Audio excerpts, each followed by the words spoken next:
celebrados. Queridos irmãos, queridas irmãs, a solenidade de São Pedro e São Paulo, apóstolos, foi na quinta-feira passada, pelo calendário litúrgico, mas a igreja transferiu para este domingo, para que solenemente pudéssemos celebrar com toda a dignidade que esses dois apóstolos, eles necessitam ser celebrados. Pedro foi o primeiro papa da nossa igreja. Homens, Paulo, também Pedro e Paulo, homens que têm uma grande relevância na nossa vida enquanto cristãos. Aqui na primeira leitura, tirada dos Atos dos Apóstolos, vamos perceber que Pedro estava preso, estava em uma prisão. Mas algo aqui nos desperta para a nossa vida prática enquanto fé. O que é que a igreja estava fazendo quando Pedro estava preso? Constantemente estava rezando para que Pedro pudesse primeiro suportar aquele momento de dor, de perseguição. E isso se destaca na pessoa de Pedro. Pedro estava sendo perseguido naquela época, naquele tempo, justamente por já anunciar a pessoa de Jesus. Mas lembrando que, assim como hoje, quem é o nosso Pedro hoje? É o Papa Francisco, o Papa atual, aquele que sob a direção do Espírito Santo governa, orienta, direciona, constantemente busca unir a igreja. É portanto que não só celebra-se aqui na paróquia hoje, é solenidade, mas toda e qualquer paróquia do mundo inteiro celebra também São Pedro e São Paulo nesse domingo. Por quê? E isso chama-se de unidade, de oração, de comunhão. O Papa não diz uma coisa lá em Roma e a gente faz outra coisa aqui. Não deve acontecer isso, porque existe uma unidade na igreja, uma comunhão. O que acontece com isso? Pedro sendo perseguido, por quê? Porque Pedro estava anunciando Jesus. Pedro estava falando para o mundo inteiro o que de fato é a pessoa de Jesus. O evangelho foi esse questionamento que fizeram. Jesus primeiro perguntou aos discípulos: quem dizem por aí que eu sou? Quem dizem por aí que eu sou? E depois ele perguntou: e vocês, o que dizem de mim? Essa pergunta, ela é devolvida para Pedro. Pedro estava preso, perseguido, porque ele conhecia Jesus. Tu és o Filho do Deus vivo. Tu és o Messias. Tu és aquele que veio salvar a cada um de nós. Pedro foi mártir. Pedro foi morto, porque naquele tempo anunciar Jesus era motivo de ser martirizado. Só que, assim como eu falei no início, aqui a gente destaca uma coisa muito importante, e que aqui a gente vai tomar para si nesse dia de hoje. A igreja rezava por Pedro constantemente. Você, cristão católico, que está aqui na missa hoje, que está acompanhando de casa, você reza pela sua igreja? Você reza pelo Papa? Você reza pelo seu bispo? Você reza pelos padres? Você reza pela sua paróquia? Por que eu estou falando isso? Porque é texto bíblico. A igreja estava em oração por Pedro, para que Pedro suportasse a perseguição, gente. Isso aqui é importante destacar. Por quê? Porque muitos católicos estão esquecendo de rezar pela igreja. Será que é fácil governar uma igreja? A gente fica até brincando entre eu, com os meus irmãos padres. A gente fica brincando: olha, você vai ser bispo. Aí uns falam: oxe, Deus, não quero ser bispo não. Por quê, gente? Porque a perseguição é grande. A perseguição é muito grande.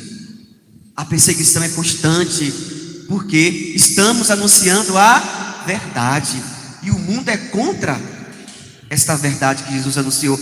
Pedro, naquele tempo, já era perseguido por essa realidade de ser evangelizador. Francisco também, o Pedro nosso atual, também é perseguido. Quantos temas no exemplo é abordado no mundo inteiro e o Papa se manifesta. Quantos são contra o Papa? Quantos católicos dentro da igreja é contra o Papa? É contra a doutrina, é contra o que ele diz, o que ele se pronuncia. Gente, isso não é cristão. Um cristão que é contra o Papa é o inimigo dentro da igreja. Nós precisamos ser cristãos, porque para eu estar aqui celebrando ser padre, eu preciso respeitar o meu bispo. E o meu bispo respeita quem? O Papa. Aqui há uma hierarquia de valores, de regras, de leis, de orientações, porque senão a igreja vira uma bagunça. Nós estamos dentro de uma igreja.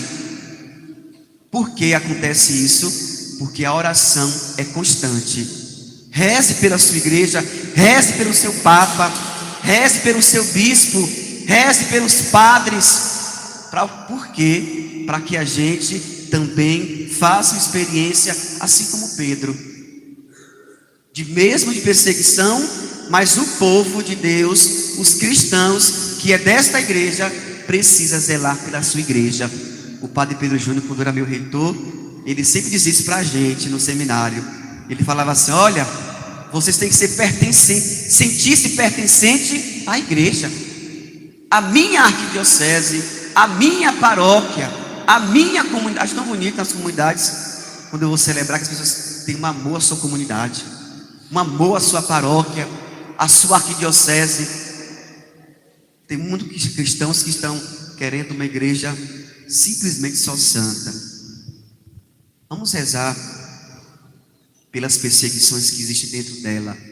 Nós somos os primeiros a ser chamados a rezar pela igreja, pela sua igreja. Lembre de uma coisa: é nela, é nesta igreja que você encontra a salvação. É nesta igreja que você encontra Jesus imolado por você. Como é que você é contra o Papa? Um exemplo: é contra a igreja e ainda comunga da própria igreja, comunga do corpo e do sangue de Jesus. Isso precisa ser revisto da nossa parte, reanalisado aquilo que eu acredito. A igreja rezou por Pedro. Foi o que aconteceu? Um anjo apareceu e disse: levanta, Pedro, vamos. Pedro nem acreditou que de fato estava acontecendo aquilo, porque era tão forte a perseguição. Mas demonstra uma coisa para a gente: a igreja, quando ela reza, o povo de Deus, quando reza, acontece.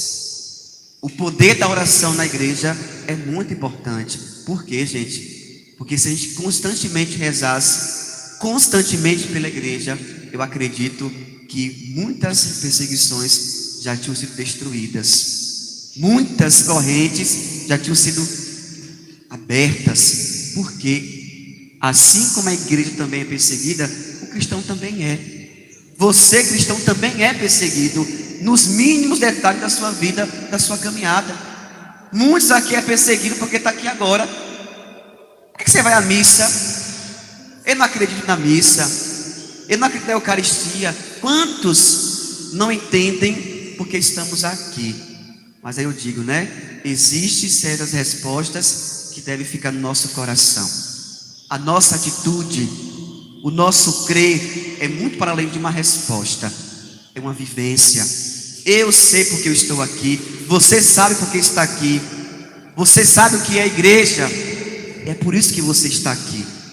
Os mínimos detalhes da nossa vida, porque estamos aqui, estamos perseguidos. Rezemos por todos, por você, pela igreja, por aqueles que estão à frente, por vocês. Muitos não entendem. E aí Pedro foi liberto daquela prisão, porque o povo rezou. A partir de hoje, eu quero pedir a cada um que está aqui hoje, como diz a minha missão como padre, como pastor, é fazer isso. Cada um que está nesta igreja hoje vai sair daqui com uma missão: eu vou rezar pela minha igreja, pela minha. É minha, não minha dizer só é só minha. Eu digo minha como pertencer. eu pertenço a essa família.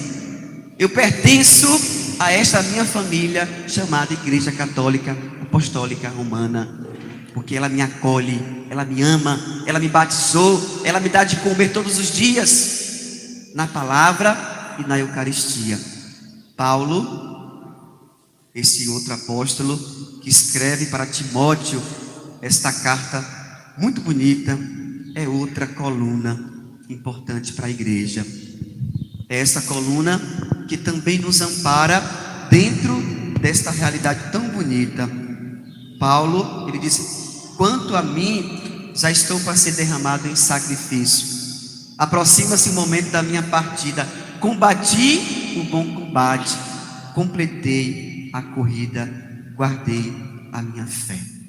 Paulo aqui diz da alegria, de mesmo com as perseguições, alegre. A gente quer um dia, quando sair desta terra, deste mundo, dizer: combati o bom combate, completei a minha corrida. Perseguido, porém com o céu. Pedro e Paulo, nas suas perseguições, nos indica isso. Completei a minha carreira. Eu digo nas missas de corpo presente aqui que não tem nada melhor que sair desse mundo com a nossa consciência em paz. Nós católicos queremos sair desta igreja, deste mundo um dia, quando a morte nos recolher, dizendo: eu fui católico de verdade, eu fui cristão de verdade, eu professei a minha fé e fiz valer a minha fé. Não ser um cristão de meia boca, um cristão morno. Seja um cristão de verdade. Porque quando a gente é de fato, assim como Pedro e Paulo, a gente tem o nosso lugar reservado na eternidade. Suportemos sim a coroa. A coroa só é colocada na cabeça daqueles que está na batalha. Pedro e Paulo. A gente fala assim hoje, no nosso mundo. Imagine naquele tempo o quanto era muito mais dolorido as perseguições. Hoje a gente não sofre nada. Comparado aos séculos atrás, não sofremos nada. Antes, naquele tempo, é o que era sofrimento. Vamos agradecer a Deus por cada crescimento que tem a igreja. Cada crescimento que tem nossa paróquia significa: Deus a cada dia Ele vai curando ainda as minhas dores, curando para que eu possa continuar sendo firme na minha caminhada. Por fim, esse evangelho, quando ele pergunta para aqueles discípulos: quem eu sou? Quem dizem por aí? Isso aqui para a gente é importante, porque quem é que a gente anda anunciando por aí? Eu anuncio quem? Cristo, eu mesmo, as pessoas. A nossa vida está ligada à teoria e prática.